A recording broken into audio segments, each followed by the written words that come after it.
let us understand what is recruitment process outsourcing. You must have heard terms similar to it like business process outsourcing, BPO. There is a term called KPO, knowledge process outsourcing. There is a term called LPO, legal process outsourcing. Similarly, we've got RPO, that is recruitment process outsourcing. The thing that is common here is process outsourcing.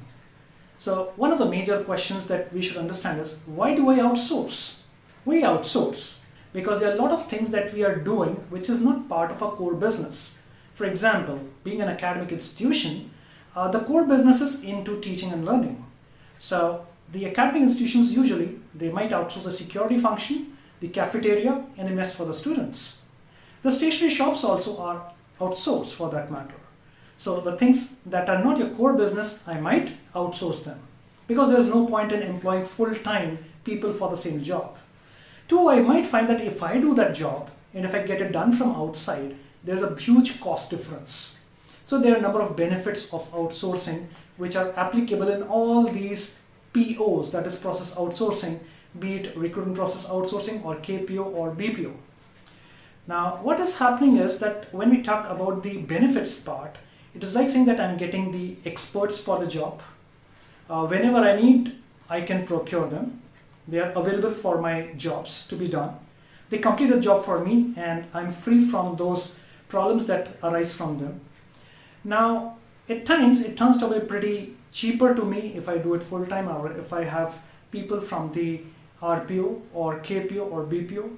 But the question is, what is the biggest difference between, say, recruitment process outsourcing and BPO, that is business process outsourcing? The biggest difference that we say is the word strategy. The moment we talk about RPO, we are talking about strategic talent acquisition, strategic talent recruitment, and that is where the biggest difference lies.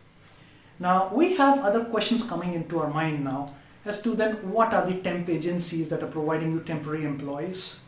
What's wrong with them? Can't we have people on contract? Can't we have those consultancy firms or recruitment firms who will provide me people as and when I ask them, okay, fine, I need so many people at this level with these skill sets, and they'll provide me some set of people for some time. What is the biggest difference? So let us understand the strategic content from this particular example. Say for example, you are not feeling well, right? Maybe you're feeling a little sick, or maybe you are having a little temperature, a little bit of cough, whatever. So you're not feeling well. So what do? You have a number of options. One option is that probably you feel it's urgent, I should go to the hospital. So you'll arrange or you'll yourself drive to the hospital. Or you may ask your friend or family member to call the ambulance. So using the ambulance, you'll reach the hospital. If it is not that urgent, probably you can drive to the doctor's clinic yourself. And then there is one more choice that we have. Maybe I'll just ring up my family doctor. So if we think from that perspective, we have got something like contractual arrangements when I talk about the hospital. When I talk about the ambulance, I'm talking about something that is temporary in nature, right? This is what we are talking about when I talk about the random HR consultancies or the temp agencies or people on contract. But when I talk to the family doctor, what happens is it's a strategic approach to the problem. The family doctor knows my organization, knows my family history in detail.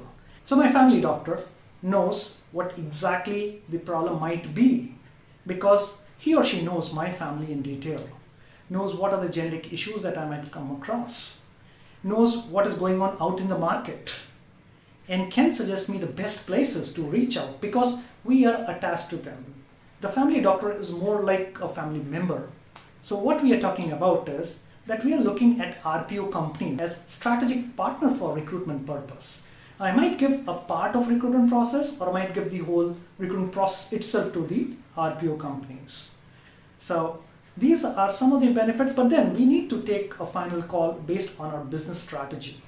What exactly is our business strategy, how it converts into talent philosophy, and then we take the final call on the RPO companies. And of course, the same benefits like we were talking about outsourcing are attached to RPOs. They have access to the internal environment of the organization. They understand the labor demand and supply in the market.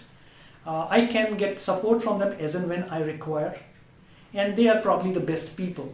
So they are the experts in that particular area. And then it happens to be something that is beneficial to me. So in place of hiring a full-time doctor for myself, I have a doctor on call. I've got a family doctor for me, right?